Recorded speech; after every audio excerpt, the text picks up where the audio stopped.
नमस्कार, मैं हूं मोहित चौधरी और आप सभी का स्वागत है इस बुलेटिन में। आपको बता दें कि किसानों की बैठक हुई सरकार के साथ में, लेकिन वो भी बेनतीजा रही है। आपको बता दें कि बीते रोज सरकार के साथ किसानों की बैठक बेनतीजा होने के बाद अब किसानों ने आगे की रणनीति बनाने का फैसला किया है। आज दोपहर 2 बजे इसको लेकर बैठक होगी और आगे की रणनीति बनाई जाएगी। दिल्ली में येलो अलर्ट है, लगातार बारिश हो रही है और तापमान भी गिरता जा रहा है, मगर किसान अभी भी सरकार की जिद और बारिश से डरते नजर नहीं आ रहे हैं। किसानों ने आंदोलन को और तेज करने की चेतावनी दी है और साथ ही अगली तारीख यानी कि 8 जनवरी को होने वाली बैठक को लेकर भी अपनी चेतावनी दी है। हालांकि किसानों ने साफ चेतावनी देते हुए कहा है कि अगर सरकार 8 जनवरी को भी कानून को रद्द नहीं करती है तो फिर आने वाले समय में किसान किसी भी बैठक में नहीं जाएंगे। इसके साथ ही किसानों ने कहा कि अब आंदोलन को और तेज किया जाएगा, जिसके तहत किसान 6 जनवरी से 20 जनवरी तक देश भर में प्रदर्शन करेंगे।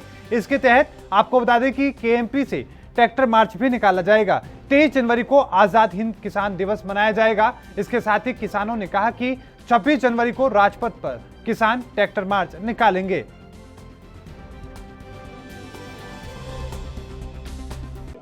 आज जो बात हुई वही कानूनों पर, 3 कानूनों पर बात हुई, एमएसपी पर कोई बात नहीं हुई। हमने यही कहा भी ये तीनों कानून जो है इनको रिपील करो, हम अमेंडमेंट नहीं चाहते। वो बार बार चर्चा करने को हमें कह रहे थे भी चर्चा कर लो, एक एक इसमें जो निकाल दो, जो इसमें गलत है वो कर दो। हम ये बात पर अड़े रहे भाई हम तो रिपील ही चाहते हैं। फिर वो कहते भी हम और किसान जो इसको अच्छा मानते हैं, कोई जथेबंदी इसका दिखाओ आपके पास कौन सी जथेबंदी है, वही अच्छा कौन मानता है। कहने और देश के लिए भी है, सभी देशों के लिए करना है। फिर फैसला हुआ कोई बात नहीं, हमने क्या आप सलाह कर लो, आप मंत्रियों से बात कर लो, आप राष्ट्र से और जो आपकी जथेबंदियां उनसे बात कर लो। पर हमारे यहाँ जो 40 जथेबंदियां हैं उनको 40 मत समझो, हमारी 500 जथेबंदी है, हमारे साथ 10-10 जथेबंदी जुड़ी हुई है। इसलिए हमने 8 तारीख उन्हें दी। हमने बोला भी आप डेट दे दो, आप सलाह करनी है, मशवरा करना है, किसी से कर लो भी हम रिपील चाहते हैं। उन्हें 8 तारीख दी, 8 तारीख को हम पूछेंगे भी रिपील करते हैं या नहीं। बेनती कल हम अपनी मीटिंग करेंगे 11 बजे पंजाब की और 2 बजे संयुक्त मोर्चे की मीटिंग होगी। अगली रणनीति संघर्ष को आगे तेज करने के लिए हम मीटिंग करेंगे। मतलब आंदोलन अभी आप लोग तेज चलाते रहेंगे? जैसे आंदोलन हम और तेज करेंगे हम, क्योंकि सरकार जो लगती नहीं, हमें मानती नहीं लगती, पर हम मनाने के लिए और तेज करेंगे। आज मीटिंग में ये हुई कि जो 3 बिल हैं उस पर बातचीत हुई और दोनों उसमें लंच से पहले और लंच के बाद में भी उसी पे बातचीत हुई और फिर दोनों इशू पे एमएसपी और 3 कानून को वापसी लेने पे ये है कि उन्होंने सरकार ने कहा कि हम 8 तारीख में फिर हम बात करेंगे। तारीख दी जा रही है और दे दें तो हम क्या कहीं जा रहे हैं, हमको घर नहीं जाएंगे, बता दिया। कानून वापसी नहीं तो घर वापसी नहीं। दूसरे रूम में चले गए थे मीटिंग। अरे अच्छा, बातचीत करने तो अपनी जाएंगे भाई, सलाह मशवरा करेंगे, इनके कोई हाथ में है? कोई तनातनी नहीं, हमने साफ कह दिया बिल वापसी के बगैर कोई वो नहीं है। अपील करना, लेकिन आज की बात में ये बात गवर्नमेंट को बिल्कुल आइडियोलॉजिकली और उनको समझ आ गई कि ये किसान संगठन जो है अब रिपील के अलावा कोई बात नहीं करना चाहते हैं, जिसको खुद मिनिस्टर को बोलना चल पड़ा कि आप रिपील के अलावा कुछ नहीं मानोगे। हमने बोला नहीं मानेंगे, तो ठीक है फिर आगे डेट रख लो 7 और 8 से। हमने 8 तारीख को 2 बजे भारत सरकार के 2 कानून नए और 1 संशोधन, ऐसे जो 3 कानूनों के बारे में चर्चा चलती है उस पर हम लोग चाहते थे कि यूनियन क्लॉज वाइज चर्चा करें, जिससे कि उसमें से रास्ता निकालने में आगे बढ़ सके। इसी पर बात चलती रही, थोड़ा बहुत बात एमएसपी पर भी हुई, लेकिन आज हम कोई निर्णय तक नहीं पहुंच सके और इसलिए यूनियन और सरकार दोनों ने मिलकर तय किया कि 8 तारीख को पुनः 2 बजे बैठेंगे और इस चर्चा को आगे बढ़ाएंगे। और इसी को लेकर हमारे साथ चर्चा करने के लिए मलकीत सिंह, किसान नेता, हमारे साथ फोन लाइन के माध्यम से जुड़ चुके हैं। मलकीत सिंह जी, बीते रोज की बैठक भी बेनतीजा रही है, क्या कुछ रणनीति आगे की रहेगी? आगे की रणनीति है जी 26 तारीख को ट्रैक्टर से निकालेंगे परेड जी। पूरे दिल्ली में पूरी तैयारी है उसकी। लेकिन मलकीत सिंह जी, सरकार है वो अडिग है, वो वहां से हिल नहीं रही है, आपकी बातों को सुन नहीं रही है, ऊपर से लगातार बारिश हो रही है, ओले, अब आगे क्या करेंगे? बारिश बुरिश का कोई किसान को परवाह नहीं है, यहाँ हम डटे पड़े हैं, चाहे बारिश आए चाहे ओले आए, कोई घबराने की बात नहीं। इस बीजेपी को कुछ ना कुछ सबक सिखा के ही जाएंगे यहाँ से। लेकिन मलकीत सिंह जी, क्या जो सरकार का कहना है कि वो बातचीत कर रही है, और लेकिन क्या लग रहा है कि क्या बातचीत करने का सिर्फ दिखावा कर रही है, वो चाहती ही नहीं कानूनों को रद्द करना? बातचीत करने का तो दिखावा ही है। अगर कानून कराने तो कानून रद्द है, हम तो कानून रद्द करा के यहाँ से जाएंगे। लेकिन मलकीत सिंह जी, जिस तरीके से लगातार सरकार ने कई बार दावे ये भी किए हैं कि आपकी ज्यादातर मांगों को मान लिया गया है, वो कह रहे हैं कि हमने लिखित में देने की बात कही है, एमएसपी को लेकर भी और भी अपनी बातें उन्होंने कही। वो तो मांग ही कुछ नहीं है जी, मांग तो यही है असली। जी। काले कानून तीनों वापस कराने हैं और फिर यहाँ से हमने एमएसपी की गारंटी और काले कानून वापस होकर तब यहाँ से हम हिलेंगे। जी बिल्कुल मलकीत जी, आप हमारे साथ बने रहिए। नेपाल सिंह जी हमारे साथ जुड़ चुके हैं, राजनीतिक विश्लेषक हैं। आपका भी स्वागत है सर एएनपी न्यूज पर। नेपाल जी, आप किस तरीके से देख रहे हैं 8वें दौर की जो बातचीत थी वो भी बेनतीजा रही, किस तरीके से आप इसको देख रहे हैं? देखिए, मेरा यह मानना है कि सरकार की कुछ गलती शुरुआत में हुई है कि उनको इसमें इतना समय नहीं लगाना चाहिए था। जो बातें वो आज मुद्दे वाइज कर रही है, इसको उन्हें जब पंजाब में यह आंदोलन किसानों ने शुरू किया था, इसको तभी समझाना चाहिए था। लेकिन उसमें हुआ क्या है कि अब ये आंदोलन किसानों के हाथ में नहीं है, किसानों के कुछ नेताओं के हाथ में आंदोलन आ गया है। और नेता की मांग जो है वो राजनीतिक है, वो किसानों की मांग ज्यादा नहीं बची है। यदि उनकी मांग थी तो सरकार ने कहा था भाई एजेंडे वाइज बात कर लेते हैं। मान लिया उनको लग डर है कि हमारी जमीन को कोई गिरवी रख लेगा, उस पर कोई लोन ले लेगा, तो इस पर कोई समाधान निकाल लेते हैं। उनका मामला था कि भाई एमएसपी चलेगी या नहीं चलेगी, तो इस पर कोई समाधान निकाल लेते हैं। उन्होंने कहा कि भाई इसका जो है एसडीएम के पास नहीं होना चाहिए, इसका कानून रूप से न्यायालय में जाना चाहिए, इसके ऊपर कोई बात करते। तो यदि कोई शंकाएं थी, कोई मुद्दे थे, कोई समस्या थी, उस पर बात करते तो उसका कोई सोल्यूशन निकल जाता। अब दिक्कत यहाँ पर है कि किसान नेताओं की ये डिमांड आ गई है कि हमको पहले कानून वापस करना। अब कानून वापस करने का सबसे बड़ा नजरिया ये आता है कि यदि पार्लियामेंट द्वारा पारित इस तरह कानूनों को यदि सड़क पे इस तरह से कुछ भी संगठन के द्वारा इकट्ठा करके निरस्त किया जाने लगेगा तो एक नई परंपरा देश में शुरुआत हो जाएगी। नेपाल जी, आज से पहले भी इस तरह के कई कानून हैं जिनको वापस लिया गया है विरोध के बाद में या फिर अलग अलग तस्वीरों में। मलकीत सिंह जी हमारे साथ हैं, किसान नेता हैं। उन्होंने कहा कि सीधे तौर पर उनकी मांग तो ये है कि इस कानून को रद्द किया जाए, चाहे आप एमएसपी को लिखित में आश्वासन दें या फिर एपीएमसी को लेकर बात कहें, लेकिन जो मांग है वो तो कानून को रद्द करने की शुरुआत से रही है। नहीं, रद्द किस कानून को किया जाए? कृषि कानूनों को। अब कृषि कानूनों को जो सरकार ये कह रही है किसान हित में है, तो सरकार किसान ये तो बताएगा ना कि ये हित में इसलिए नहीं है। हित में यदि नहीं है तो बताएगा ना किसान इस बात को, नेता इसको बताए इस बात को, ये चीजें जो जो मुद्दे उन्होंने उठाया कि सरकार उसको मानने तैयार होगी। तो जब वो माने तैयार होगी तो फिर किसान को प्रॉब्लम कहाँ रहेगी इसके बारे में। अब दूसरी बात यह है कि किसान के साथ सरकार के सामने समस्या है कि वो टाइम लेगी, क्योंकि इसमें सुप्रीम कोर्ट का इंटरवेंशन आएगा और सुप्रीम कोर्ट इसमें कोई ना कोई निर्णय जो दोनों पक्षों को कहने के मान्य होगा। जब तक ये आंदोलन ऐसे ही खिंचता रहेगा, बातचीत चलती रहेगी, कुछ थोड़ा बहुत उग्र भी होगा, कुछ थोड़ा बहुत नरम भी होगा। मेरा तो ऐसा लगता है। जी, मैं आपका रुख करना चाहूंगा किसी भी समस्या का सर समाधान के लिए, जिसमें बिंदु बिंदु चर्चा होती है, किन बिंदुओं पर समस्या है उनका समाधान होता है, लेकिन कानून को पूरी तरीके से रद्द करने की मांग को लेकर भी बातें चल रही हैं। आप किस तरीके से देख रहे हैं? आपको क्यों लगता है कि कानून को रद्द किया जाना चाहिए, ना कि उन कमियों को पूरा किया जाना चाहिए? जी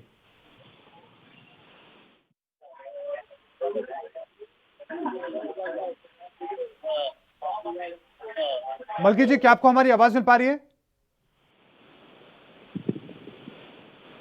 की आवाज हम तक नहीं पहुंच पा रही है। नेपाल जी, मैं फिर से आपका रुख करना चाहूंगा, लेकिन एक बात अगर हम जानने की कोशिश करें कि सरकार से ये कमी जरूर रही है कि शुरुआत से अब तक जिस तरीके से 40 दिन से ज्यादा हो चुके हैं, आज 41वां दिन है, शुरुआत में ये सरकार ठोस कदम उठाती तो ये स्थिति ना बनती। ये बिल्कुल सही बात है। यदि ये स्थिति जो आज यहाँ तक दिल्ली तक आई, दिल्ली तक आनी ही नहीं चाहिए थी। ये सरकार को अपने नुमाइंदे पंजाब में ही भेजने चाहिए थे, वहीं पर बात शुरुआत करनी चाहिए थी और जो शंकाएं लोगों के मन में थी उसको वहीं का वहीं निवारण किया जाना चाहिए था। इतना उनको यहाँ तक आने कष्ट नहीं होता। और उसके बाद में जो हरियाणा सरकार का जो थोड़ा रुख रहा कि उनके ऊपर जो है पानी की बौछारें चलाई गई, इतना फोर्स लगाया गया, उससे किसान को लगा कि यार हम अपनी क्या बात आवाज उठा भी नहीं सकते, जो कि गलत था। और दूसरा बात यह था कि किसान को ऐसा लगता कि इसकी बात कोई नहीं सुनता। हाँ, लेकिन इस मुद्दे पर किसान बटा हुआ है, ये भी बात सुनिश्चित है, क्योंकि किसानों को कुछ गलत फहमियां लगती है कि वो दूर हो चुकी हैं। एमएसपी यदि हमें लिखित में दे जाएगा तो हमारा काम ठीक है, हम मंडी के वकालत क्यों बने? मंडी की वकालत करना किसान के हित में नहीं है। किसान की बात करना और किसान के हित में हो सकती है, एमएसपी किसान के हित में हो सकती है, न्यायालय में जाना किसान के हित में हो सकता है, उनकी जमीन की गारंटी लगे कि वो गिरवी ना रखी जाए, ये भी किसान में हित हो सकता है। लेकिन यदि ऐसा करेंगे तो फिर ऐसा ही होगा जैसे साबानो केस में हुआ था। साहबाना केस में सरकार ने अपनी वोट के चक्कर में आकर उसको बिल को वापस ले लिया, तो उन महिलाओं को कितने दिन तक सुप्रीम कोर्ट तक का इंतजार करना पड़ा। अब निर्णय जाकर फिर वही मिला। तो मेरे ख्याल से राजनीतिक दृष्टिकोण में ये ऐसा नहीं होना चाहिए कि उसको पार्लियामेंट के द्वारा पारित किसानों के बिल को या किसी भी बिल को कुछ आंदोलन के द्वारा सड़कों पर जाकर निरस्त किया जाना चाहिए। यदि इसकी कोई प्रक्रिया हो तो फिर पार्लियामेंट के द्वारा प्रक्रिया होनी चाहिए। निरस्त भी करना है, अमेंडमेंट भी करना, सब कुछ करना वहीं पर ही होना चाहिए। नेपाल जी, साथ में एक बात, आपको क्या लगता है कि अभी सरकार के पास कौन सा विकल्प है जो शांति से और जो और ज्यादा नुकसान ना हो और इसका समाधान भी निकल जाए? कोई विकल्प आपको नजर आते हैं? देखिए, मेरे हिसाब से ये लगता है मुझे कि धीरे धीरे लंबा खींचेगा। 8 तारीख को कोई मुद्दा नहीं बनेगा, किसान इसमें फिर उग्र होगा। किसान सरकार को, क्योंकि सरकार के सामने समस्या ये थी कि सरकार को सुप्रीम कोर्ट ने ये पूछा कि आप किसानों से बात क्यों नहीं कर रहे हो, और सरकार ने उसके बाद में अपना वापस लिया और लोग किसानों से बातचीत करने के प्रयास में लगी। अब वो बार बार ये दिखा रही है कि हम प्रयास कर रहे हैं, किसान नहीं मान रहे, हम प्रयास करें किसान नहीं मान रहे, हम प्रयास करें किसान नहीं मान रहे, उनकी सब समस्याओं का समाधान कर दिया, हम ये भी तैयार हो गए कि एमएसपी लिखित में देने तैयार हो गए। तो अब सुप्रीम कोर्ट पूछेगा इसमें प्रॉब्लम कहाँ है। किसान नेता उसमें क्या बता पाएंगे मुझे नहीं पता, बट अब ये मैटर सुप्रीम कोर्ट से ही सुलझेगा। यानी कि जिस तरीके से अगर हम शाहीन बाग आंदोलन की बात करें तो वो भी कोर्ट की कमेटी के गठन के बाद उसको खत्म किया गया था। हालांकि अभी भी आवाजें उठती हैं, लेकिन किसान आंदोलन का भी क्या लगता है कि इसी तरीके से फिर एक विकल्प बनेगा? बिल्कुल, देखिए अच्छी बात ये थी, किसानों को इस टाइम अपना समझौता करना चाहिए था। अब देखिए, यदि कोई रूल भी बनाना, मान लिया हम कोई नया नियम भी बनाना चाहते हैं, किसी नियम को नया नियम लाना चाहते हैं इसको नियुक्त करके, उसके लिए कोई ना कोई कमेटी तो गठित करी जाएगी ना, वो अपनी सिफारिश करेगी। और मेरा भी मानना है, राजनाथ सिंह जी ने बड़ी अच्छी बात कही, अरे भाई मोदी जी के अभी 4 साल शासन के और बचे हैं, भाजपा के शासन के 4 साल और बचे हैं। यदि साल 1.5 साल बाद में भाजपा अपने वादे में पूरा नहीं उतरती है, किसानों को इससे कोई असुविधा होती है, तो आंदोलन तो फिर भी किया जा सकता है। आप विश्वास तो करिए ना, सरकार विश्वास तो करना ही पड़ेगा ना। एक बात है, चाहे आप देखिए जिस तरीके से सरकार के कुछ नुमाइंदे हैं या सरकार में केंद्रीय मंत्री हैं, वो लगातार इस बात को कह रहे हैं कि विपक्ष भड़का रहा है किसानों को। अगर शुरुआत में ही लोगों को जागरूक किया जाता, किसानों की जो भ्रांतियां थी उनको खत्म किया जाता, तो क्या लगता है ना तो विपक्ष को इतना पॉलिटिकल माइलेज मिलता और ना ही इतना बड़ा समाधान, इसका समस्या होती इतनी बड़ी। सरकार कुछ नुमाइंदों ने बहुत गलत रोल अदा किया इसमें। कुछ लोगों ने कहा खालिस्तानी है, कुछ लोगों ने कहा पाकिस्तानी है, कुछ लोगों ने कहा चाइना। अरे अपने देश की समस्याओं को दूसरे के ऊपर डालना की प्रक्रिया बंद होनी चाहिए। वो जो भी है वो हमारे देश के हैं, चाहे वो किसी से भी समर्थन में, किसी भी आइडियोलॉजी के, चाहे वामपंथी हैं या नरमपंथी हैं, गर्मपंथी हैं या दूसरे पंथी हैं, वो सब पंथ हमारे देश के रहने वाले हैं। उनको अपना, बट उनको इस तरह से कहकर निराकार नहीं करना चाहिए था, निरादर नहीं करना चाहिए। नंबर 1 तो गलती सबसे बड़ी यही, और यहीं से उग्रता पैदा हुई। इस आंदोलन में उग्रता भी इसलिए पैदा हुई है, भावनात्मक इसलिए जुड़ा हुआ, पूरे दुनिया से जो चंदा जो आया है, उनको लग रहा है कि शायद हमारे लोगों के साथ बहुत अन्याय हो रहा है, पंजाब के लोगों के साथ बहुत अन्याय हो रहा है। तो ये सरकार को एक बहुत ही परिपक्वता दिखानी चाहिए थी कि उनको इस तरह की बहस में नहीं पड़ना चाहिए था और उनको समस्याओं के समाधान में लगना चाहिए था। उन्होंने पहले खुद भाजपा ने इसको राजनीतिक रूप देने की कोशिश करी, लेकिन जिसका राजनीतिक रूप में हल नहीं निकल पाया तो फिर वो समाधान की तरफ को बढ़ी। लेकिन किसानों को यहाँ परिपक्वता दिखानी चाहिए थी, जब वो सरकार समाधान की तरफ को बढ़ रही थी तो उन्हें बेटर बार्गेन करना चाहिए था, और बार्गेन करने के बाद में अपनी मांगों को लिखित में लेकर फिर चले जाना चाहिए था। यदि साल 1.5 साल बाद उसके नियम नहीं आ रहे थे, उसके अनुसार जो है आपका रिजल्ट नहीं आ रहे थे, फिर आंदोलन कर सकते हैं। आंदोलन कर सकते तो हमारे साथ हमेशा खुला है। सुप्रीम कोर्ट ने भी कहा कि शांतिपूर्ण आंदोलन तो करना सबका अधिकार है। नेपाल जी, एक बात और हम समझने की कोशिश करें कि जिस तरीके से अब तक ये दावे किए जा रहे हैं कि 40 दिनों में 60 किसानों की जो वहां पर मौत हो गई है और इसको बलिदान के रूप में किसान देख रहे हैं और भी लोग इसी की वजह से जुड़ते जा रहे हैं, लेकिन सरकार ने इसको लेकर भी कोई कदम नहीं उठाया। एक बार इस पूरे मामले को लेकर दुख तक जाहिर नहीं किया गया। इसको किस तरीके से देखा जाना चाहिए? कल भी मीटिंग में मौन व्रत किया गया उनके लिए। सबने, जो राजनाथ सिंह ने पूरे इस बारे में कहा कि मुझे दुख है कि जिन लोग किसानों की मौत हुई है। देख, किसानों की मौत से किसी को ऐसा नहीं हो, पूरे देश को, चाहे वो किसी पार्टी या किसी मत का, किसानों की मौत से सभी को दुख होता है, नंबर 1। लेकिन जिस तरह से ये लोग इसको इवेंट बना देते हैं मौत को भी, जो चाहे वो आंदोलन करता हो या कोई भी व्यक्ति, वो बहुत गलत है। जिसके घर में मौत हुई है सबसे पहले हमें उसकी चिंता करनी चाहिए। जिसके घर में कुछ चीज नहीं, उसकी इसकी मांग करनी चाहिए कि सबसे पहले इनको कुछ मुआवजा दिया जाए। हम तो कह रहे कानून वापस कर दिए जाए, ऐसे तो और भी मौत हो जाएंगे। कल को यदि आंदोलन होगा तो कोई आंदोलन हो गया, लॉ एंड ऑर्डर की सिचुएशन आ गई, कल को लॉ एंड सिचुएशन के लिए सरकार को अपनी संपत्ति, जान की रक्षा करने के लिए हो सकता है बहुत एक्सट्रीम एंड तक भी जाना पड़े, तो पता नहीं कितने लोग इसमें वो हो सकती है। तो किसान को भी इस बात का सोचे कि मेरा काम नियमों में संशोधन कराना था, जिसमें मुझे डर लग रहा था, जो मेरे हित के नहीं थे, न कि मेरा काम सरकार को बदलना है। बिल्कुल। नेपाल जी, आप बने रहिए। हमारे साथ पंकज मीना जी जुड़े हैं, बीजेपी नेता हैं। पंकज जी, आपका स्वागत है एएनबी न्यूज पर। बीते रोज की बातचीत जो थी वो भी बेनतीजा रही है। किसानों ने आंदोलन को और तेज करने की बात कही है, आज इसको लेकर बैठक भी होनी है। किस तरीके से आप देख रहे हैं इसको? देखिए, मैं इस सारे मामले में एक बड़ा पॉजिटिव पक्ष ये है कि जहां सरकार बार बार वार्ता के माध्यम से विषय को सुलझाना चाहती है, वहां किसान नेता भी इसमें कहीं ना कहीं सकारात्मक रुख अपनाए हुए हैं। किसान नेता भी इस सकारात्मकता के साथ बार बार टेबल पर बैठ रहे हैं और जिस प्रकार का जो डेडलॉक है, उस डेडलॉक को मिटाने के लिए तो एक बात बड़ी सीधी सी है। जैसा माननीय कृषि मंत्री तोमर साहब ने कहा कि ताली दो हाथों से बजती है, एक हाथ से नहीं बजती। वहाँ मुझे ऐसा लगता है कि जब सरकार 2 कदम आगे बढ़ रही है और इस समस्या का समाधान करना चाहती है, तो वहाँ किसान नेताओं को भी थोड़ी सी अपनी जिद छोड़नी चाहिए और इस कड़ाके की सर्दी में जो सड़क पे किसान बैठा है, उसको इस यातना से मुक्ति दिलाने के लिए किसान नेताओं को कहीं ना कहीं अपना ईगो छोड़ के और समझौता करना चाहिए। लेकिन मीना साहब, यही बात किसानों के द्वारा कही जा रही है। उन्होंने सीधे तौर पर यह कहना है कि सरकार बात नहीं कर रही है, बात करने का दिखावा कर रही है। अगर बात करना चाहती तो इसको लेकर अब तक कोई कदम उठाया जा चुका होता।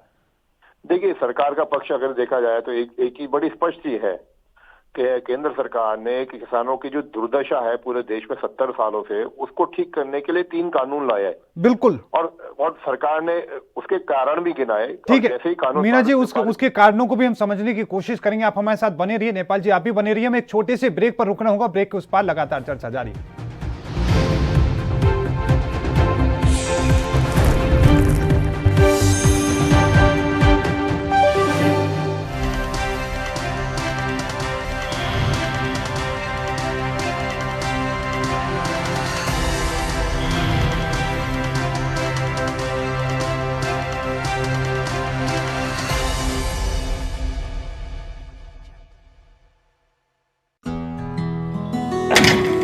बस करो माल साहब, ਤੁਸੀਂ ਰੈਡੀ ਹੋ ਕੇ ਫਿਰ ਸ਼ੁਰੂ ਹੋ ਗਏ। ਤੁਹਾਡੀ ਵੀ ਨਾ એનર્ਜੀ ਨਹੀਂ ਖਤਮ ਹੁੰਦੀ। ਸਤਿ ਸ਼੍ਰੀ ਅਕਾਲ ਫੁੱਫੜ ਜੀ। ਓਏ ਸਤਿ ਸ਼੍ਰੀ ਅਕਾਲ। ਓਏ 8 ਵਜੇ ਦਾ ਕਹਿ ਕੇ 11 ਵਜੇ ਆਤੇ ਤੁਸੀਂ। ਫੁੱਫੜ ਜੀ ਅੱਖ ਹੀ ਨਹੀਂ ਖੁੱਲਦੀ, ਥੱਕਿਆ ਜਿਹਾ ਸਰੀਰ ਰਹਿੰਦਾ। ਤੁਹਾਡੇ ਚ ਇਸ ਉਮਰੇ ਵੀ ਪੂਰੀ ਫੁਰਤੀ ਹੈ। ਓਏ ਮੇਰੀ ਫੁਰਤੀ ਦਾ ਰਾਜ਼ ਹੈ ਵੈਦਵਾਨ ਦਾ X+ ਮਰਦਾਨਾ ਕੋਰਸ ਤੇ ਪਿਛਲੇ 30 ਵਰਿਆਂ ਤੋਂ ਇਹੀ ਹੈ ਮੇਰੀ ਸਿਹਤ ਦਾ ਰਾਜ਼। ਇਮਿਊਨਿਟੀ ਵਧਾਉਣ ਦੇ ਨਾਲ ਮਰਦਾਨਾ ਤਾਕਤ ਲਈ ਇਹੀ ਰਾਮਬਾਣ। ਚੁਸਤੀ ਫੁਰਤੀ ਤੇ ਜੋਸ਼ ਵਧਾਉਣ ਲਈ ਤੁਸੀਂ ਵੀ ਅੱਜ ਹੀ ਸ਼ੁਰੂ ਕਰੋ X+ ਮਰਦਾਨਾ ਕੋਰਸ।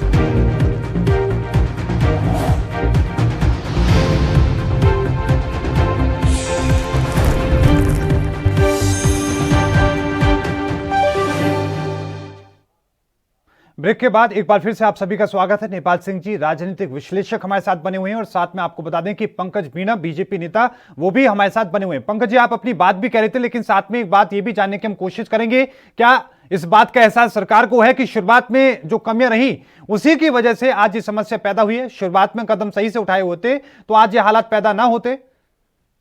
देखिए, इस सारे समस्या का समाधान करने के लिए और इसमें किसी भी प्रकार की टिप्पणी करने से पहले एक चीज बड़ी सामने से समझ लेनी चाहिए जी कि कानून क्यों लाए गए, इसकी पृष्ठभूमि क्या है।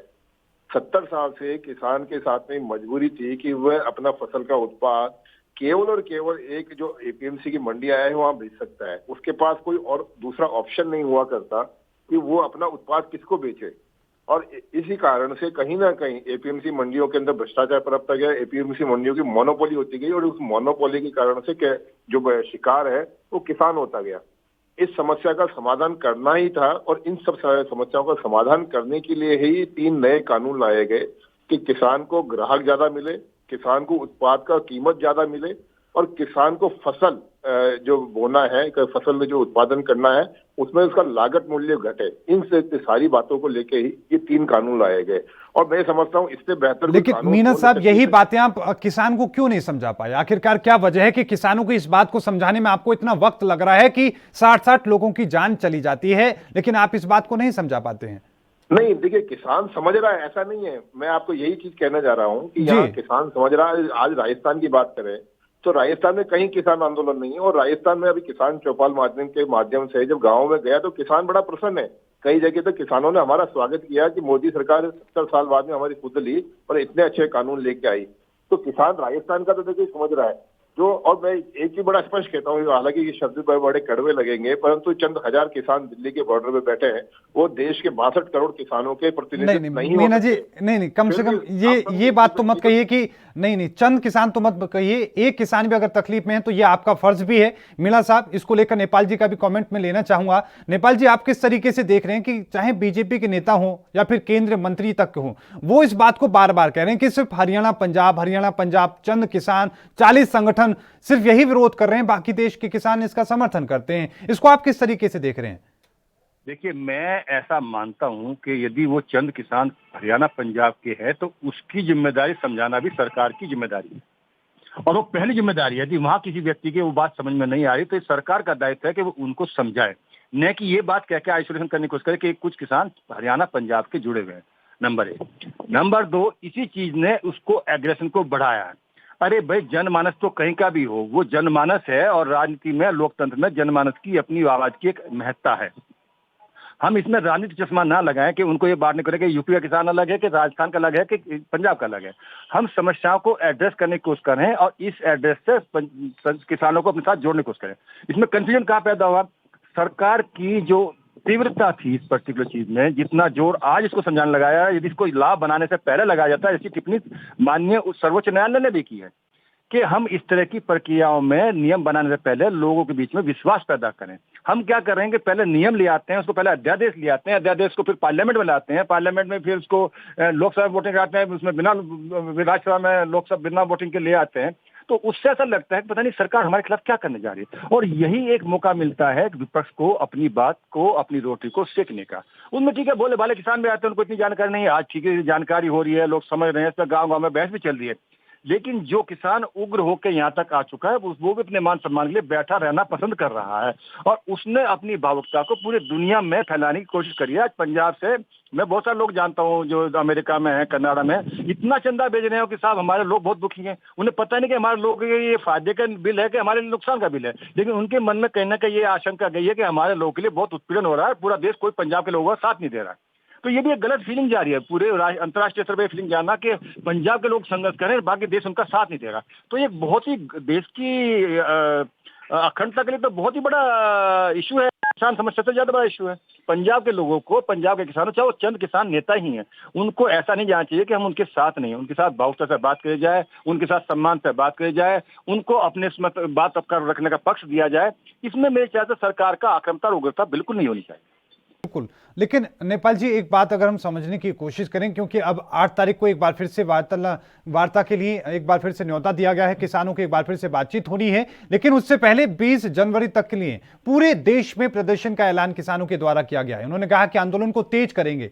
क्या लग रहा है कि धरने पर बैठने के बावजूद इस तरीके से ठंड में बैठे हैं, और अलग से 20 तारीख तक इस तरीके से जो उन्होंने ऐलान किया है, इसको आप किस तरीके से देख रहे हैं? और क्या ये एक इशारा ये भी है कि उन्हें 8 तारीख की बैठक से भी कोई उन्हें लगता नहीं कि इसका समाधान होगा? देखिए, इसका समाधान 8 तारीख की बैठक से बिल्कुल नहीं होने वाला है। जी, किसानों ने अपनी एक मांग रख दी है कि हम बिना किसान बिल वापस होकर कोई बात नहीं करेंगे जी, और सरकार अभी बिल वापस देने की तैयारी में नहीं है।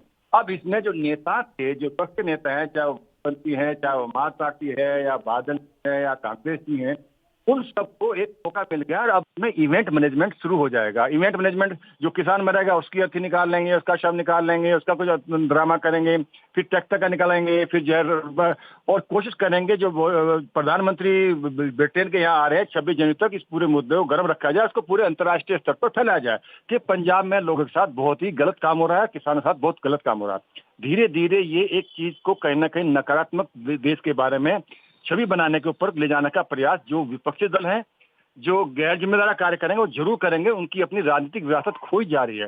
पंजाब में 2 राजनीतिक दल हैं, अकाली दल है और कांग्रेस है। कांग्रेस इस आंदोलन के द्वारा अपने 84 के दंगों का दाग धोना चाहती है, और बादल अपने पीछे अपने आप को किसान का हमदर्दी बना के अपने पीछे लगे दाग जो ड्रग्स का है, भ्रष्टाचार का है, वो धोना चाहता है। और आम आदमी पार्टी कहीं ना कहीं बीच में दोनों जगह घुसना चाहती है, कि उन लोगों के लिए एक सुनहरा अवसर भी है सर। जी बिल्कुल। मीना साहब, मैं आपका रुख करना चाहूंगा। लगातार जिस तरीके से दावा यह किया जा रहा है कि 60 किसानों का निधन हो चुका है, इसको बलिदान के रूप में किसान दिखाने की कोशिश कर रहे हैं और विपक्ष भी इसको लेकर अपनी बात कह रहा है। लेकिन क्या सरकार इस बलिदान को देखें, इन लोगों के निधन को देखें और इतनी संख्या को देखकर अगर जरूरत पड़ी तो क्या तैयार है कानून को रद्द करने के लिए, या फिर वो भी अपने हट पर कायम रहेगी? साहब, थोड़ी सी चिंता, राजस्थान में पिछले 2 साल में 40 से ज्यादा किसानों ने आत्महत्या कर ली, उन पे भी कर लीजिए। और किसानों ने, राजस्थान में जो किसानों ने आत्महत्या की है, उन्होंने बाकायदा अपने सुसाइड नोट में ये लिखा कि अशोक गहलोत जी ने हमारा कर्जा माफी करने का वादा किया था और माफ नहीं किया, इसलिए हम आत्महत्या कर रहे हैं। तो साहब, राजस्थान के किसान क्या किसान नहीं है, या उनकी मौत कोई वो आपके लिए वजन नहीं रखती? कम से कम इतनी तो चिंता करिए कि किसान आत्महत्या कर रहा है और आत्महत्या के अंदर सुसाइड नोट में ये लिख रहा है कि अशोक गहलोत जी के धोखाधड़ी के कारण हम आत्महत्या कर रहे हैं। तो देखिए, आप किसानों की अगर चिंता करते हैं और किसानों की जब पैरवी करते हैं, तो मुझे लगता है सबके बारे में समान रूप से सोचना चाहिए। जिस प्रकार से राजस्थान में अशोक गहलोत जी ने एक तरह से अत्याचार पे अत्याचार किए किसानों के ऊपर, ये दुर्भाग्यपूर्ण है।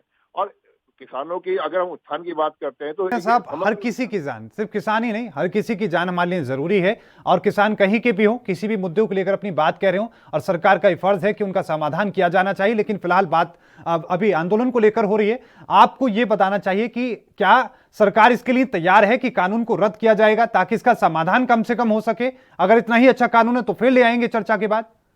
नहीं, देखिए, बहुत स्पष्ट सी बात है। इस बारे में एक बार नहीं 3 बार माननीय कृषि मंत्री जी कह चुके हैं कि ये 3 बिल किसानों के उत्थान के लिए लाए गए हैं और इस पे हम पीछे नहीं हटेंगे। हमारे लिए आज प्राथमिकता देश के 62.5 करोड़ किसान है, ना कि चंद जो फ्रस्ट्रेटेड किसान नेता। मैं बार बार इस बात इसलिए कहता हूँ कि अभी जो वर्तमान में जो टिकरी बॉर्डर में किसान आंदोलन चल रहा है, उसके लीडरशिप करने वाले आप 5 नेताओं के नाम निकालोगे तो वो 5 नेता वही होंगे जो कहीं ना कहीं आम आदमी पार्टी से, कांग्रेस से या कम्युनिस्ट पार्टियों से चुनाव लड़ चुके हैं और बुरी तरह हारे हैं। ये फ्रस्ट्रेटेड कांग्रेस नेता या फ्रस्ट्रेटेड विपक्ष के नेता हैं जो किसानों को ढाल बनाकर अपनी राजनीतिक चमकाने का काम कर रहे हैं।